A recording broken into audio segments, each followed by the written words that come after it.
Main driver in yesterday's rapid fire spread had to do with the very gusty winds that we were seeing. In fact, it was upgraded from being a red flag warning to even the highest state noted as a particularly dangerous situation. So that cold front is still moving out of the region, and it is delivering us much cooler temperatures today. And as far as our current wind speeds go, of course, all eyes on where we currently sit. We do have lighter winds coming out of the west in Spokane County area right now and over toward parts of North Idaho, right along the state line. That wind direction has changed a little bit to come out of the southwest. So that will be something to consider for the Fairview fire that is burning out in the Meade area. But as far as the Old Trails fire right now, those winds have been coming out of the west at a very light rate. However, we still have the risk of some elevated fire conditions because our winds will be a little bit on the breezy end through about lunchtime and into this afternoon. Not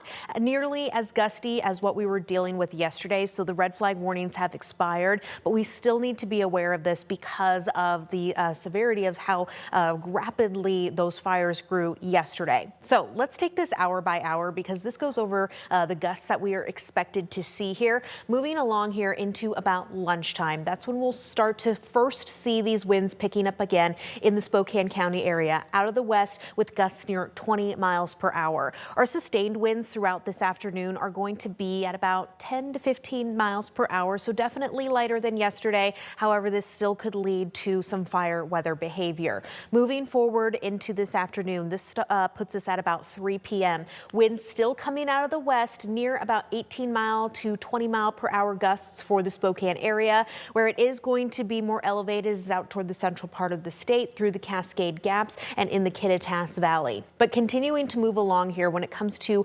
firefighting efforts across eastern Washington, winds still consistently out of the west, gusts near about 17 miles per hour by 5 p.m. But we don't really start to see these winds die down across eastern Washington until overnight tonight. You'll notice that as I've stopped our future wind gust tracker here at 7 p.m., winds are going to be escalated across central Washington, the Kittitas Valley, Yakima Valley, while those gusts across Spokane and into North Idaho will be between about 15 to 25 miles per hour. But like I said, as we move into overnight tonight, that's when those winds really start to die down significantly. And this is a look at the projected gusts that we'll see tomorrow here, near about 10 mile per hour gusts. So that's not even steadily blowing, indicating much more mild winds as we head into a new upcoming work week.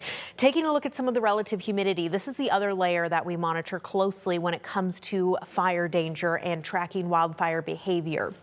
We have seen our dew point rise a little bit in the overnight. It's leading to some a little bit more moisture in the air currently, but into this afternoon, we are set to see some very dry conditions yet again. So relative humidity, unfortunately, it is going to be dropping here into the teens and even into the low 20s for parts of Spokane. Anything below 30% is considered dry. So we still are going to be dealing with another round of some very dry conditions here as we will see plenty of sunshine moving forward, which just indicates the continuation of how dry it is set to be. Relative humidity again dropping tomorrow afternoon as our extended forecast. There's no measurable precipitation. So when it comes to the risk of wildfire danger, and again, we have seen this unfortunately rampant in the last 24 hours in Spokane County. If you have not had to evacuate yet, still know what you would do in an evacuation. Make sure that you are having a way that you can get emergency updates on your phone. You know, many of us experienced that yesterday where our phones kept lighting up with that new information that was coming in. Having the ability to continue to check that is crucial, and having emergency supplies in a go bag ready to go in case you are put under an evacuation. The other thing that we're going to be watching has to do with our air quality. So those stronger winds out of the west-southwest is why we actually, for now, have some good air quality through parts of Spokane County, but that is not going to be the case all day today.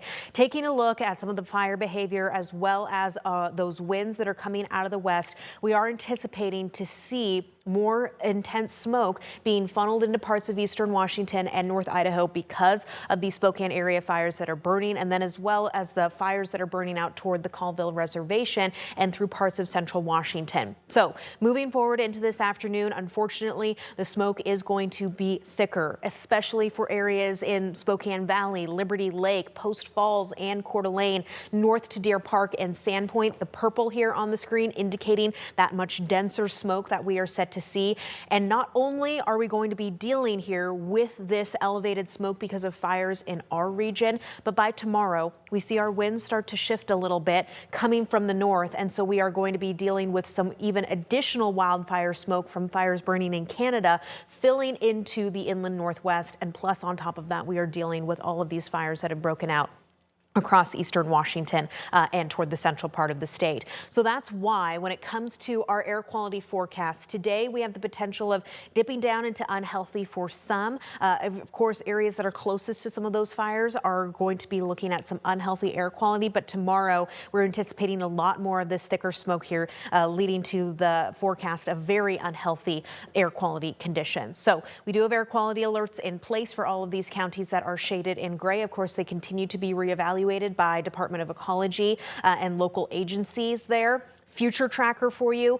We've seen some moisture over toward parts of western Washington, but all of that has been stalled by the Cascades. That's why we were just left behind with those elevated winds yesterday. It is going to be a dry day here ahead of us when it comes to that relative humidity and seeing all of that sunshine.